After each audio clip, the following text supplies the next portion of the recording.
Ndabasuhuje cyane kandi mbifurije kugira ibihe byiza, nizere ko aho mwiriwe mumerewe neza, ubuzima buri kugenda neza, ariko kandi namwe biba bitari kugenda neza ni ukwihangana. Dore aka kanya ibiri kuvugwa muri MTN bifitanye isano n'ibihombo bikomeye MTN Rwanda ivuga ko iri kugenda ihura nabyo. Ubuyobozi bwa sosiyete y'itumanaho mu Rwanda MTN buratangaza ko buri guhura n'ibihombo. Turababwira zimwe mu mpamvu zirimo gutera ibi bihombo. Nitwa na Cretin Ntirushwa, ni ku Ibendera TV. Reka mbashimire cyane mwe mubana natwe umunsi ku munsi, kandi nako nshimire mwe mwakoze subscribe kuri channel yacu Ibendera TV. Ndabahamagarira kandi kuduha ibitekerezo byanyu, mukatubwira aho mubona bitagenda n'icyo mwifuza ko twahindura cyangwa se twakora. Ikaze rero ku Ibendera TV. Dore zimwe mu mpamvu iyi sosiyete y'itumanaho mu Rwanda yitwa MTN Rwanda ivuga ko biri kugenda abitera ibihombo. Ubuyobozi bwa sosiyete y'itumanaho mu Rwanda MTN Rwanda bwatangaje ko zimwe mu mpamvu zateje igihombo cya miliyari 10 na miliyoni 9 z'amafaranga y'u Rwanda harimo ivanwa y'ikiguzi cy'abafatabuguzi batari abayo bahamagara ku bwinshi, ifaranga ryataye agaciro n'amafaranga yakoreshejwe hagurwa telefone zigezweho zizwi nka smartphone zahawe abaturage ku giciro gito cyane ugereranyije n'ayo zaguzwe. Raporo y'ibyo MTN Rwanda yinjije mu gihembwe cya gatatu cy'umwaka w'ibihumbi 2024 igaragaza ko iyi sosiyete yagize igihombo cya miliyari 10 na miliyoni 9 z'amafaranga y'u Rwanda kingana na 232 n'ibice 4% ugereranije n'igihembwe nk'icyo cyo mu mwaka w'ibihumbi 2023. Amafaranga yinjiye yose mbere yo kuvanaho imisoro, inyungu, guhuza n'agaciro k'ifaranga n'ibindi yavuye kuri miliyari 84 n'ibice 6 by'amafaranga y'u Rwanda mu gihembwe cya gatatu cya 2023 agera kuri miliyari 65 n'ibice 6 by'amafaranga y'u Rwanda mu gihembwe cyo mu mwaka w'ibihumbi 2024. Bigaragaza igihombo rero cya 22 n'ibice 5%. Umuyobozi mukuru ushinzwe imari muri MTN Danstan Stoba avuga ko muri Kanama mu mwaka w'ibihumbi 2023 amafaranga yishyurwaga n'iyi sosiyete kubera abafatabuguzi bayo bahamagaye umurongo w'indi sosiyete mobile termination rate yashyizwe kuri 0. Ibi ngo byatumye umubare w'abaturuka ku murongo bahataniye isoko wiyongera, kandi bikagira ikiguzi bidasaba kugira ngo bashobore kubafasha gutumanaho. Uyu muyobozi agira ati abantu twakiriye bahamagaraga abavuye kuri sosiyete duhanganye ku isoko kuva muri Mutarama kugeza muri Nzeri. Iyo icyo kiguzi kiba kiriho twari kwinjiza hafi miliyari 17 z'amafaranga y'u Rwanda, ariko natwe byari kugira ikiguzi bidusaba, rero twari gusigarana nibura miliyari 8 z'amafaranga y'u Rwanda.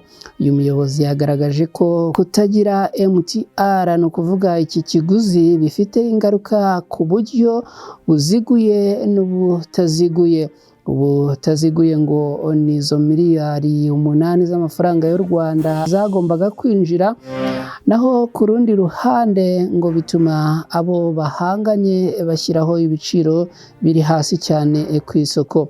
Ibiciro byo guhamagara byaragabanutse n'ibya interinete biragabanuka, ubwo ngo bivuze ko nabo bahise bategekwa kugabanya ibiciro. Igihombo ku mafaranga yo guhamagara mu gihembwe cya gatatu cyaragabanutse kigera kuri 15%, bigaragaza agaciro k'ingamba z'ubucuruzi zafashwe. MTN Rwanda ivuga ko hari gushyirwaho ingamba zizatuma iki kiguzi cyajyaho cyangwa kitashyirwaho vuba, ikazakomeza guhagarara neza ikanasohoka muri ibi bihombo. Danstan yagira ati hatabayeho amafaranga yishyurwa n'ikigo cy'itumanaho kubera abafatabuguzi bacyo bakoresheje imiyoboro yacu, hari ibyo turi gukora kugira ngo dusubize ku murongo ubucuruzi bwacu, haba mu byo twinjiza yewe no mu biciro. Hari ibyo turi gukora bijyanye no kunoza ibiciro nko kuvugurura ihuzanzira. Ibyo bifite inyungu ebyiri zirimo kugira ibikoresho by'ikoranabuhanga bigezweho bituma abakiriya bacu banogerwa kurushaho na serivisi dutanga, kandi bikaba ku giciro gihendutse. Ibirebana na nkunganire kuri smartphone, MTN ivuga ko byayihombeje miliyari 4 z'amafaranga y'u Rwanda. Danstan Stoba yavuze ko telefone ibihumbi 100 zaguzwe ndetse zigahabwa abaturage. Imwe yaguzwe ku giciro cy'amafaranga ibihumbi 60 y'u Rwanda, ariko igatangirwa ku mafaranga ibihumbi 20, bivuze ko bahombye ibihumbi 40 kuri buri telefone. Uyu muyobozi agira ati muri gahunda ya Connect Rwanda twatanze telefone ibihumbi 100 zaduhombeje hafi miliyari 4 z'amafaranga y'u Rwanda. Ibyo biri mu byagize ingaruka ku mafaranga twinjije hatarakurwaho imisoro, inyungu n'ibindi. Iyo tudatanga ziriya nkunganire twari kuzigama nibura miliyari 4 z'amafaranga y'u Rwanda. Uyu muyobozi yavuze ko nibongera kwinjira muri gahunda ya Connect Rwanda hatazongera gukoreshwa uburyo bwo kwirengera ikiguzi cyose. Agira ati nitwongera kujya muri gahunda ya Connect Rwanda ntabwo tuzongera gukora muri ubwo buryo. Turi gushaka umufatanyabikorwa uzatanga uruhare rw'icyo kiguzi cyagafashwe nk'igihombo kuri nkunganire dushobora gutanga.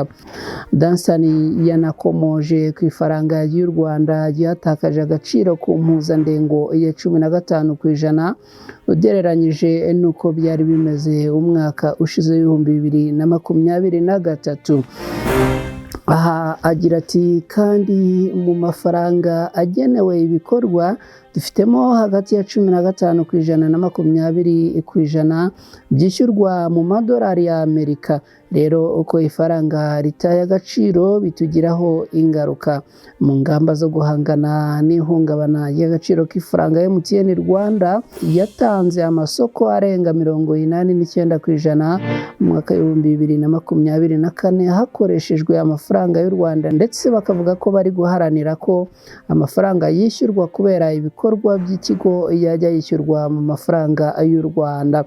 Uyu muyobozi agira ati mu mezi 9 twahombye miliyari 10 na miliyoni 5 z'amafaranga y'u Rwanda, ariko mu gihembwe cya gatatu cyonyine mu mezi 3 twahombye miliyari 0.4 z'amafaranga y'u Rwanda.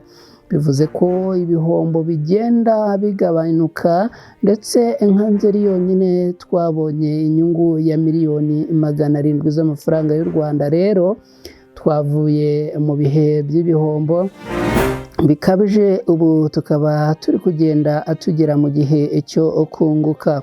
Yahamije ko kuva muri Kanama mu mwaka 2024 MTN Rwanda yatangiye kongera kubona abakiriya bayo biyongera nk'uko byahoze.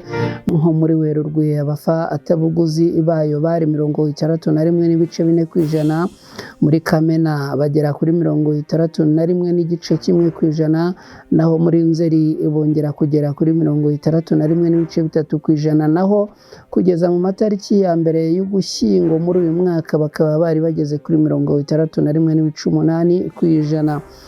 uyu muyobozi agira ati ibi ni ingenzi cyane kuko bitwereka ko abafatabuguzi bacu bakitwizera ndetse tukiri mu murongo mwiza kuko abafatabuguzi bacu biyongereyeho 5.3% muri iki gihembwe. Hari bimwe biri kubonerwa ibisubizo mu bibazo MTN Rwanda ivuga ko ifite. Dansan Stoba yasobanuye ko hari abanyarwanda baba muri Uganda na Sudani y'Epfo bakomeje gukoresha simukadi za MTN Rwanda bigatuma iyo bahamagawe icibwa amafaranga yihuza nzira. Gusa yemeje ko mu byo urwego ngenzuramikorere rura rwabijeje mu bihe biri imbere ari uko hazaboneka igisubizo kuri bimwe mu bibangamiye ubucuruzi. MTN Rwanda yavuze ko izashyira imbaraga mu kugeza interineti ku ngo n'ibigo by'ubucuruzi ndetse ikaguma ku ntego yo guha abafatabuguzi bayo serivisi nziza kandi zihuta. Ubuyobozi bwa MTN Rwanda rero bukaba bukomeza kugenda buvuga ko buri kugenda bugwa mu bihombo harimo n'icyo gutakaza agaciro k'ifaranga ry'u Rwanda. Ngibyo rero ibivugwa muri MTN Rwanda muri aka kanya ku bihombo ivuga yuko iri kugenda ihura nabyo, ariko kandi bakanavuga yuko barimo kugenda ababishakira ibisubizo byanze bikunze. Gusa icyo twabasaba ano gutanga serivisi nziza birumvikana kuko n'ubundi nubwo batanga serivisi zitari nziza ibihombo n'ubundi byakomeza kwiyongera kubera ko abakiriya n'ubundi bakomeza kugenda hirya no hino binubira serivisi zitari nziza zitangwa n'uyu murongo. Reka tugane ku musozo rero ibyavugwaga muri MTN ngibi nguko uko bimeze. Twizera ko mukomeza kugenda mudukurikira hirya no hino munogerwa n'amakuru tubagezaho ku Ibendera TV. Hanyuma kandi ubwo niko ibitekerezo byanyu tuba twiteguye kubyakira uko byakabaye, akagira impungenge zo kuduha ibitekerezo uko biri kose. Ndabashimiye cyane, nitwa na Christine Rushwa ni ku Ibendera TV. Ngire amahoro n'amahirwe.